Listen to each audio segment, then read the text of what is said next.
Welcome back, students. Again with Born Economist. We have discussed about in our previous videos meaning, types and theories of inflation. जिन बच्चों ने वो video नहीं देखी पहले वो देख लीजिएगा, फिर आपको ये कॉजेज़ एंड इफ़ेक्ट्स बहुत अच्छे से समझ आ जाएंगे। आज की वीडियो हमारी बेस्ड है causes and effects of inflation पर। सबसे पहले हम पढ़ेंगे इन्फ्लेशन के कॉजेज़ की। इन्फ्लेशन प्राइजेस किस कारण से बढ़ते हैं? प्राइजेस के बढ़ने के मेनली दो कारण होते हैं, एक डिमांड साइड और एक सप्लाई साइड। इनको लर्न करना बहुत आसान है। जिन बच्चों ने थ्योरीज वाली वीडियो देखी है, हमारी थ्योरीज भी दो चीज़ों पर बेस्ड है, एक डिमांड और एक कॉस्ट। जो डिमांड वाली वीडियो थ्योरी है वो डिमांड साइड को इफेक्ट करती है, जो कॉस्ट वाली थ्योरी जो है ना वो सप्लाई साइड को इफेक्ट करती है। तो वही वाले फैक्टर्स ज़्यादातर यहाँ पर यूज़ होंगे। सबसे पहले हम स्टडी करते हैं डिमांड साइड। डिमांड क्या होता है? Demand refers to the demand for the money to buy goods, कि जो आपके पास कितना पैसा है, आप कितने पैसे की डिमांड करते हैं ताकि आप मार्केट में गुड्स को बाय कर सको। जितनी आपके पास मनी ज़्यादा होगी उतना ही आप डिमांड भी ज़्यादा करेंगे। अब आपके पास 2000 रुपये हैं तो आप मार्केट में वही चीज़ खरीदेंगे जो आपके बजट में होगी। यदि 5000 रुपये हैं तो आप वही चीज़ें फिर चूज़ करेंगे जो आपके 5000 के बजट में है। मोर द मनी सप्लाई ज़्यादा है तो डिमांड भी ज़्यादा है। मनी सप्लाई यदि कम है तो डिमांड भी कम है, because wishes are never ending. आपकी जो वांट्स हैं वो अनलिमिटेड है। हमारे वांट्स के लिमिट जो है ना वो हमारी मनी सप्लाई के साथ ही वेरी करती है। अब उसके बाद हम डिमांड साइड के बेसिक रीजंस क्या है वो पढ़ेंगे। सबसे पहले है कि इन सारी चीज़ों में हम ये पढ़ेंगे कि आपकी डिमांड किन किन कारण से बढ़ती है। इकोनॉमी में डिमांड के बढ़ने के मेन रीज़न क्या है? सबसे पहले increase in public expenditure. Public expenditure यानी कि गवर्नमेंट जितना भी इकोनॉमी की कंस्ट्रक्शन पर खर्च करती है, जितना भी गुड्स एंड सर्विसेज पर खर्च करती है, उतना ही क्या होगा, इकोनॉमी में डिमांड का बढ़ना स्टार्ट हो जाएगा। एक फुल एम्प्लॉयमेंट के बाद भी यदि एक्सपेंडिचर गवर्नमेंट बढ़ाती चली जाती है, मतलब सपोज कीजिए कि फुल एम्प्लॉयमेंट का लेवल अचीव हो गया, उसके बाद भी लेबर की डिमांड बढ़ रही है, तो क्या होगा, वेजेस बढ़ जाएंगे, और वेजेस बढ़ेंगे तो प्राइसेस ऑटोमेटिकली बढ़ जाएंगे। ठीक है ना। फिर है कि इंक्रीज इन इन्वेस्टमेंट। यदि जब प्रॉफिट बहुत ज़्यादा मिलना शुरू हो जाता है, फिर हम क्या सोचते हैं कि ये काम बहुत बेनिफिट वाला है, हमें इजी में पैसा लगाना चाहिए। फिर उस बिज़नेस में बहुत सारा इन्वेस्टमेंट लोग बाग करना शुरू कर देते हैं, जिसकी जब इन्वेस्टमेंट मतलब प्रॉफिट्स ज़्यादा हैं, प्रॉफिट ज़्यादा होंगे, इन्वेस्टमेंट ज़्यादा होगा, इन्वेस्टमेंट अगेन ज़्यादा होंगे तो फिर इनकम बढ़ेगी, मल्टीप्लायर वर्कआउट करना शुरू कर देता है, और जिसके कारण से फिर कैपिटल फॉर्मेशन रेट जो है ना वो ज़्यादा हो जाएगा, और इसके कारण इकोनॉमी में फिर प्राइसेस भी बढ़ते चले जाएंगे, क्योंकि इन्वेस्टमेंट करने के लिए आप इकोनॉमी से क्या करेंगे, डिमांड करेंगे गुड्स एंड सर्विसेज की। फिर इंक्रीज इन एक्सपोर्ट। जितना आपका एक्सपोर्ट का क्वांटम ज़्यादा होगा उतना ही आप इकोनॉमी से गुड्स एंड सर्विसेज की डिमांड ज़्यादा करेंगे। मान लो आपको एक ऑर्डर आ जाता है कि आपको 1 लाख गुड्स का प्रोडक्शन करके किसी एक कंट्री में, यूएसए में भेजना है, सपोज कीजिए फॉर एग्जांपल। ठीक है। अब आप 1 लाख गुड्स के लिए लेबर, रॉ मटेरियल, मशीनें, इन गुड्स को प्रोडक्शन करने के लिए सारी कहाँ से डिमांड करेंगे? ये तो अपनी इंटरनल इकोनॉमी से डिमांड करेंगे ना, ये थोड़ी ना यूएसए से आएगा। तो इस वजह से जैसे जैसे आपका एक्सपोर्ट 1 लाख, फिर 2 लाख, फिर 3 लाख गुड्स का बढ़ता चला जाता है, वैसे वैसे गुड्स एंड सर्विसेज की डिमांड बढ़ती चली जाती है, जिसके कारण प्राइसेस भी बढ़ते चले जाते हैं। नेक्स्ट है, यदि गवर्नमेंट टैक्स रेट कम कर देती है। अब पहले मेरी इनकम जो थी, मेरी इनकम सपोज कीजिए 2 लाख रुपीज़ है, ठीक है ना। 2 लाख रुपीज़ पर पहले मेरे को टैक्स देना पड़ता था 10%। ठीक। अब मुझे मेरी जो डिस्पोजेबल इनकम है वो क्या थी, कम थी। अब यदि 2 लाख रुपये में से मेरे को टैक्स देना पड़ता है 5%, तो अब मेरी इनकम, डिस्पोजेबल इनकम क्या हो जाएगी, बढ़ जाएगी। अब मैं क्या सोचूंगी, मेरे पास बड़े पैसे, क्यों ना मैं इनसे कुछ एक नई चीज़ खरीद लूँ, तो उससे डिमांड का लेवल बढ़ जाएगा। और जैसे ही डिमांड बढ़ती है वैसे वैसे हमेशा ही प्राइजेस बढ़ते चले जाते हैं, क्योंकि लोगों की परचेजिंग पावर जब भी बढ़ेगी तो वो डिमांड को प्रमोट करती हैं और उसके कारण प्राइसेस बढ़ते चले जाते हैं। जितना इकोनॉमी में ब्लैक मनी क्या होता है, अनकाउंटेड मनी होता है, जिसके बारे में गवर्नमेंट को नहीं पता होता। हम ये वो पैसा होता है जिसके ऊपर कोई भी टैक्स पे नहीं करते। तो जो जिनके पास ब्लैक मनी होता है फिर वो तो उसको ऐसे ही खर्च करते हैं ना, वो फिर ना तो गुड्स के प्राइजेस पूछते, फिर वो लग्जरी चीज़ों पर खर्च करते हैं, कंफर्टेबल गुड्स पर खर्च करते हैं, जैसे कि डेली के हिसाब से मोबाइल बदल लिए, घर को रेनोवेशन करा लिया, और एसी बदल लिए, नई नई गाड़ियाँ ले ली। तो बिना प्राइजेस के केयर किए, बिना प्राइजेस के बारे में बॉदर किए वो चीज़ों को परचेज करते रहते हैं, और डिमांड बढ़ती है तो उसके कारण भी प्राइजेस बढ़ते चले जाते हैं। पॉपुलेशन का बढ़ना, पॉपुलेशन ग्रोथ जितनी ज़्यादा होगी, जितने ज़्यादा खाने वाले लोग होंगे उतनी ज़्यादा वो फिर चीज़ों की डिमांड भी करेंगे, और जितनी डिमांड ज़्यादा बढ़ेगी फिर उतने ही प्राइजेस भी बढ़ते चले जाएंगे। Less public borrowing. अब क्या होता है, गवर्नमेंट कई बार डेवलपमेंट कार्य काम करने के लिए, इकोनॉमी की डेवलपमेंट के लिए जो मतलब कॉमन मैन जो है ना, बड़े बड़े इंडस्ट्रियलिस्ट हैं, उनसे पैसा बोरो करना शुरू कर देती है।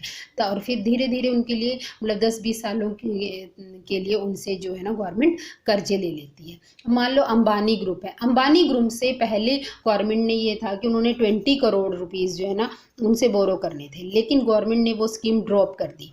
अब गवर्नमेंट ने अंबानी से 20 करोड़ रुपीस का लोन नहीं लिया। अब अंबानी के पास क्या बच गए, वो 20 करोड़ रुपए जो वो मेंटली प्रिपेयर था कि मुझे सरकार को देने हैं कर्ज के तौर पे, लेकिन सरकार ने उससे वो लिए नहीं। अब उसके पास ये पैसे बच गए, अब इनसे वो क्या करेगा, कोई नया बिजनेस शुरू करेगा या कहीं ना कहीं कोई नई चीज़ें की डिमांड करेगा, और जैसे ही डिमांड बढ़ेगी तो प्राइसेस भी बढ़ते चले जाएंगे। ये थे आपके डिमांड साइड के फैक्टर्स। अब हम बात करते हैं सप्लाई साइड की। जैसे हमने पढ़ा कि डिमांड बढ़ती है तो प्राइजेस बढ़ते हैं, यानी कि इन्फ्लेशन आता है। ऐसे ही सप्लाई अपोजिट होती है, सप्लाई में जितनी सप्लाई कम होगी उतने प्राइजेस बढ़ेंगे। अब यहाँ पर हम उन फैक्टर्स को स्टडी करेंगे कि जिनकी वजह से सप्लाई कम हो जाती है और प्राइजेस बढ़ जाते हैं। ठीक है, तो supply refers to the quantity of available goods and output on which people spend their income. वो गुड्स और आउटपुट जिन पर की पीपल अपनी इनकम को खर्च करते हैं उनको, उनकी क्वांटिटी को सप्लाई कहा जाता है। तो सप्लाई को इफेक्ट करने वाले फैक्टर्स कौन से हैं, ऐसे है कि लेस प्रोडक्शन। यदि आप प्रोडक्शन कम करते हैं, जैसे हमने उसमें कॉस्ट पुश में पढ़ा कि पहले सप्लाई जो है ना 10 गुड्स की थी, फिर सप्लाई कम होकर रह गई 8 गुड्स की। तो सप्लाई जितनी कम होगी फिर डिमांड ज़्यादा है तो उसके कारण क्या होगा, प्राइजेस बढ़ते चले जाएंगे। आर्टिफिशियल स्कॉर्सिटी, जैसे हम कई बार देखते हैं ना कि इकोनॉमी में चीज़ें हमें मिलती नहीं हैं। वो क्या होता है, कुछ लोग ब्लैक मार्केटिंग जो करते हैं, जो होर्डिंग करते हैं, वो प्रॉफिट अर्न करने के लिए उन चीज़ों को मतलब स्टोरेज करके रख लेते हैं। स्टोरेज जैसे ही करा वैसे ही सप्लाई कम होगी, सप्लाई कम होगी तो प्राइजेस बढ़ेगी। जैसे ही प्राइजेस बढ़ी है, जिन्होंने वो स्टोर में यहाँ पर जो चीज़ें स्टोरेज करके रखी हुई थी वो वहाँ से फटाफट ला कर मार्केट में सेल करना शुरू कर देते हैं। तो आर्टिफिशियली सप्लाई को कम करके भी कई बार प्राइजेस को बढ़ाया जाता है। उसके बाद है इंडस्ट्रियल डिस्प्यूट। अब एक फैक्ट्री है, फैक्ट्री का ये ऑनर है, ऑनर की लेबर के साथ लड़ाई हो गई, लेबर ने क्या कर दिया, स्ट्राइक कर दी, लेबर ने काम कर जाने से मना कर दिया, लॉकडाउन की लॉकअप की सिचुएशन आ गई, फैक्ट्री में ताले लग गए। अब इस स्थिति में क्या होगा, ये फैक्ट्री जो इतनी बड़ी इंडस्ट्री थी, ये दिन में 10,000 गुड्स का प्रोडक्शन करती थी, और मान लो ये स्ट्राइक 3 दिन चली तो 30,000 गुड्स जो है ना उनकी सप्लाई मार्केट में कम हो गई। और अब ये मार्केट में जो सप्लाई कम हो गई तो इसका रिजल्ट क्या होगा, प्राइजेस बढ़ जाएंगे। तो जब भी इंडस्ट्रियल डिस्प्यूट्स होते हैं उसके कारण भी प्राइजेस बढ़ते चले जाते। अब रॉ मटेरियल का कम होना, जो यदि रॉ मटेरियल कम होता है तो प्रोडक्शन कम होगा, प्रोडक्शन कम होगा तो सप्लाई कम होगी, सप्लाई कम होगी तो प्राइजेस बढ़ते चले जाएंगे। नेचुरल कैलामिटी जैसे फ्लड आना, ड्रॉट आना, पीछे केरला में फ्लड आया था, तो फ्लड आता है तो उसके क्या होता है, सारी फैक्ट्रीज बंद हो जाती हैं, प्रोडक्शन यूनिट्स बंद हो जाते हैं, आसपास की स्टेट्स जो हैं उनसे आपका कनेक्शन ख़त्म हो जाता है, यानी कि गुड्स की सप्लाई कम हो जाती है, जिसके कारण क्या होगा, प्राइजेस बढ़ते चले जाएंगे। टेक्निकली चेंजेस, आपकी एक पुरानी मतलब जो मशीन है, आप उस मशीन को रिप्लेस करके उसकी जगह नई मशीन लगाना चाहते हो। पुरानी मशीन की कैपेसिटी जो है ना, एक दिन में 2000 गुड्स का प्रोडक्शन करने की है। अब जब तक आप नई मशीन इंस्टॉल करते हो, पुरानी मशीन को आप निकालते हो, उसमें सारे प्रोसेस में आपका 1 वीक का टाइम लग जाता है। उस 1 वीक में आप 7 डेज़ में कितना प्रोडक्शन कम हो गया, 14,000 गुड्स का प्रोडक्शन हो गया, कम हो गया, मतलब यानी कि सप्लाई कम हो जाती है। जब भी टेक्निकल चेंजेस आप इस तरह के चेंजेस करते हैं तो सप्लाई कम होने के कारण प्राइजेस बढ़ते चले जाते हैं। जब भी कोई लड़ाई झगड़ा होता है तो उस टाइम भी कस्टमर गुड्स जो है ना, उनकी सप्लाई कम हो जाती है और प्राइजेस बढ़ते चले जाते हैं। गवर्नमेंट कई बार टैक्स पॉलिसी ऐसी लगाती है, यदि गवर्नमेंट टैक्स ज़्यादा लगा देती है, टैक्स ज़्यादा लगाने से फिर प्रोड्यूसर क्या सोचते हैं, यदि हम ज़्यादा कमाएंगे तो हमारा सारा तो टैक्स में चला जाएगा, हमें क्या ज़रूरत है ज़रूरत से ज़्यादा मेहनत करने की, तो वो ऑटोमेटिकली सप्लाई को कम कर देते हैं और प्राइजेस बढ़ते चले जाते हैं। फिर उसके बाद नेक्स्ट है आपका कॉजेज़ के बाद, इन्फ्लेशन के कारण के बाद इन्फ्लेशन का इफ़ेक्ट किस किस पर कैसा पड़ता है। इन्फ्लेशन जो है ना, वो केवल एक कॉमन मैन को ही इफ़ेक्ट नहीं करती, बल्कि पूरी की पूरी होल इकोनॉमी को इफ़ेक्ट करती है। जब कीमतें ज़रूरत से ज़्यादा बढ़ जाती हैं तो पूरी की पूरी अर्थव्यवस्था ख़त्म हो जाती है, लोगों का अर्थव्यवस्था पे से विश्वास भी ख़त्म हो जाता है। इफ़ेक्ट्स को हम इन 4 कैटेगरीज में स्टडी करेंगे। सबसे पहले effect on the different sections of the society, फिर इकोनॉमिक एक्टिविटीज़ पर क्या इफ़ेक्ट पड़ता है, पॉलिटिकल क्या इफ़ेक्ट पड़ते हैं, और मोरल वैल्यूज़ पर इन्फ्लेशन का क्या इफ़ेक्ट पड़ता है। सबसे पहले है कि different sections of the society. Different sections of the society में सबसे पहले हम पढ़ते हैं इन्वेस्टर्स। इन्वेस्टर्स जो है ना, उन पर वैसे तो यदि सीधा सीधा देखा जाए तो इन्वेस्टर्स पर इन्फ्लेशन का पॉजिटिव इफ़ेक्ट पड़ता है। क्यों? क्योंकि यदि प्राइजेस बढ़ेंगे तो हम इन्वेस्टमेंट ज़्यादा करेंगे, इन्वेस्टमेंट ज़्यादा करेंगे तो डेफिनेटली कैपिटल फॉर्मेशन होगी, कैपिटल फॉर्मेशन होगी, इसका मतलब क्या है, प्रॉफिट्स बढ़ रहे हैं, अगेन जो है ना, मतलब आपके प्रॉफिट्स बढ़ते चले जाएंगे। लेकिन जनरली इन्वेस्टर्स जो है ना, वो 2 तरह के होते हैं, एक जो शेयर्स वगैरह में पैसे लगाते हैं, और दूसरे जो वो कैपिटल गुड्स, सिक्योरिटीज़, बॉन्ड्स वगैरह में पैसा लगाते हैं, और उनका जो प्रॉफिट होता है, वो इंटरेस्ट जो है ना, वो फिक्स होता है। तो इन्फ्लेशन के कारण जो फिक्स प्रॉफिट अर्न करने वाले इन्वेस्टर्स हैं ना, उनको लॉस होता है और शेयर होल्डर्स को फ़ायदा होता है, क्योंकि शेयर्स के प्राइजेस बढ़ते हैं, जितनी ज़्यादा इन्फ्लेशन होगी उतने शेयर्स के प्राइजेस बढ़ते चले जाएंगे, उतना शेयर होल्डर्स को प्रॉफिट भी बढ़ता चले जाएगा। फिक्स सैलरी क्लास को हमेशा ही लॉस होता है, जैसे कि क्लर्क्स हो गए, टीचर्स हो गए, लेबर्स हो गए, जैसे हम लोग हो गए, तो हम लोगों के ऊपर इसका नेगेटिव इफ़ेक्ट पड़ता है, क्योंकि प्राइजेस के जैसे ही प्राइजेस बढ़ते हैं वैसे हमारी परचेजिंग पावर जो है ना, वो कम हो जाती है, जबकि हमारी सैलरी जो है ना, वो फिक्स है, सैलरी में कोई भी चेंज नहीं होता। तो इसीलिए जैसे ही प्राइजेस बढ़ते हैं, हमारी परचेजिंग पावर कम होने के कारण हमें लॉस उठाना पड़ता है। इफ़ेक्ट प्रोड्यूसर्स पर क्या इफ़ेक्ट पड़ता है, प्रोड्यूसर्स को हमेशा ही प्रॉफिट होता है, क्योंकि वो जितना प्राइजेस ज़्यादा बढ़ेंगे उतना ही उनका प्रॉफिट का रेट भी बढ़ता चला जाएगा, और उन प्रॉफिट प्रोड्यूसर्स को तो और भी ज़्यादा फ़ायदा होता है जिन्होंने रॉ मटेरियल प्राइजेस बढ़ने से पहले ही परचेज कर रखा है। और जो मतलब यदि वेजेस भी बढ़ रही हैं, लेकिन वेजेस में होने वाला चेंज जो है वो प्राइजेस में होने वाले चेंज से यदि कम है, यानी कि वेजेस तो आपने 2% बढ़ाई, प्राइजेस आपके बढ़ गए 10%, तो आपको 8% का प्रॉफिट जो है ना, वो प्रोड्यूसर्स को जाता ही जाता है। हाउस होल्ड सेविंग्स जो है ना, ये बहुत बुरी तरीके से प्रभावित होती हैं। पहले जो लेडी है एक घर में, वो 10,000 रुपये आपसे पर मंथ लेती है और अपना सारा घर कर्ज लाते हैं, जैसे दूध का बिल, सब फल सब्जी, बिजली का बिल वगैरह देना। लेकिन जैसे ही प्राइजेस बढ़ गए, वो मतलब प्राइजेस बढ़ने से पहले 10,000 रुपये आपसे लेके 8,000 में सारा खर्च चला लेती है और 2,000 रुपये जो है ना वो हर महीने बचा लेती है। लेकिन अब जैसे ही प्राइजेस बढ़ गए उसके सारे 10,000 रुपये जो है ना फल सब्जियों में, दूध का, बिजली का बिल में खर्च हो जाते हैं। यानी कि जो लेडी 2,000 रुपये हाउस होल्ड सेविंग जो ये बचती थी वो बिल्कुल ख़त्म हो जाते हैं। प्राइजेस के बढ़ने का हाउस होल्ड सेविंग्स पर हमेशा ही नेगेटिव इफेक्ट पड़ता है।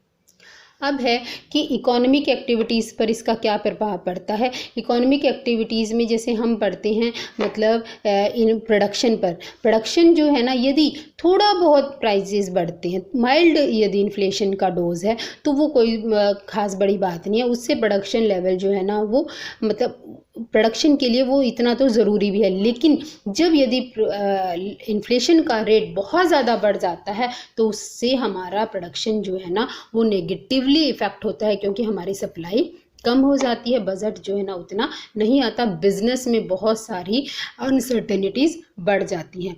एम्प्लॉयमेंट पर क्या प्रभाव पड़ता है। स्टार्टिंग पे तो यदि थोड़ी थोड़ी सी प्राइजेस बढ़ते हैं तो उससे तो इन्फ्लेशन से जो है ना एम्प्लॉयमेंट का लेवल पर अच्छा प्रभाव पड़ता है, क्योंकि प्राइजेस बढ़ेंगे, प्रॉफिट बढ़ेंगे तो आप आउटपुट बढ़ाओगे और आउटपुट बढ़ाओगे तो आप एम्प्लॉयमेंट के लेवल को भी बढ़ाओगे।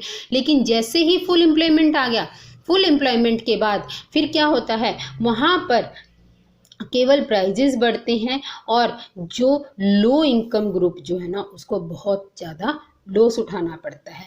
बीओपी, बैलेंस ऑफ पेमेंट, यानी कि आपके एक्सपोर्ट्स की वैल्यू और इंपोर्ट्स की वैल्यू का जो डिफरेंस है। तो यदि आपके प्राइजेस बढ़ते हैं और प्राइजेस के बढ़ने के कारण इंटरनेशनल मार्केट में आपकी गुड्स की डिमांड कम हो जाती है, आपके एक्सपोर्ट्स कम हो जाते हैं और इंटरनेशनल मार्केट से आपको वो चीज़ें सस्ती मिल जाती हैं, तो आपके इंपोर्ट्स की वैल्यू, वहाँ पर हमारी कॉमन मैन क्या करते हैं, बाहर से चीज़ें मंगाना शुरू कर देते हैं, जिसके कारण आपके बीओपी जो है ना वो बैडली अफेक्ट होते हैं, एडवर्स इफेक्ट। प्राइजेस के बढ़ने के कारण पब्लिक डेप्थ जो है ना उन पर भी बहुत बुरा प्रभाव पड़ता है, क्योंकि जैसे ही प्राइजेस बढ़ते हैं गवर्नमेंट का बजट पूरी तरह से अपसेट हो जाता है। इसके लिए फिर गवर्नमेंट को कर्जे, डेप्थ होते हैं ऋण, गवर्नमेंट को फिर ऋण का भार जो है ना गवर्नमेंट के ऊपर बढ़ता चला जाता है। टैक्सेस पर इसका क्या प्रभाव पड़ता है, जैसे ही प्राइजेस बढ़ेंगे गवर्नमेंट के खर्चे बढ़ जाते हैं, गवर्नमेंट उन खर्चों को पूरा करने के लिए टैक्स रेट जो है ना वो बढ़ा देती है, नए नए टैक्स लगने शुरू हो जाते हैं। अब इन्फ्लेशन के कुछ मोरल इफेक्ट्स भी पड़ते हैं।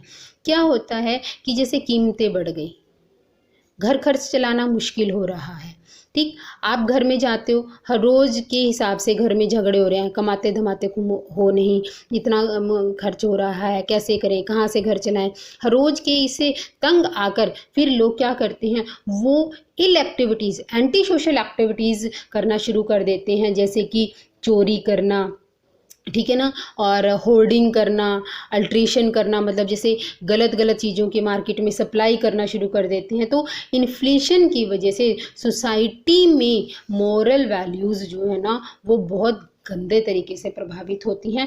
सोशल और पॉलिटिकल इफ़ेक्ट्स जो है ना वो इकोनॉमिक इफ़ेक्ट से भी बहुत ज़्यादा डेंजरस होते हैं। हम अपनी फैमिली की ज़रूरतों को पूरा करने के लिए, बेसिक रिक्वायरमेंट्स को पूरा करने के लिए ज़्यादातर यंगस्टर्स जो है ना वो एंटी सोशल एक्टिविटीज़ में पार्टिसिपेट करना शुरू कर देते हैं, जैसे कि चोरी हो गई, डाके डालना हो गया, ये चेन स्नैचिंग है, इस तरह की जो इल एक्टिविटीज़ हैं वो बहुत ज़्यादा बढ़ जाती हैं जब कीमतें बढ़ जाती हैं। इस तरीके से आज हमारा इन्फ्लेशन का चैप्टर ख़त्म हो गया। इसमें से आपके बहुत से 3 क्वेश्चन इंपॉर्टेंट बनते हैं। सबसे पहला है कि what do you understand by inflation, what are its different types, दूसरा है डिफरेंट थ्योरीज ऑफ इन्फ्लेशन, और तीसरा क्वेश्चन बनता है what do you understand by inflation, what are its causes and what are its effect on the different sections of the society। तीनों में से एक क्वेश्चन जो है ना वो जनरली पूछा ही जाता है। आप इसको ध्यान से पढ़िए, समझिए। किसी को भी कोई डाउट हो तो कमेंट बॉक्स में कमेंट कीजिए, लाइक कीजिए, शेयर कीजिए, सब्सक्राइब कीजिए। Have a nice day and thanks for watching.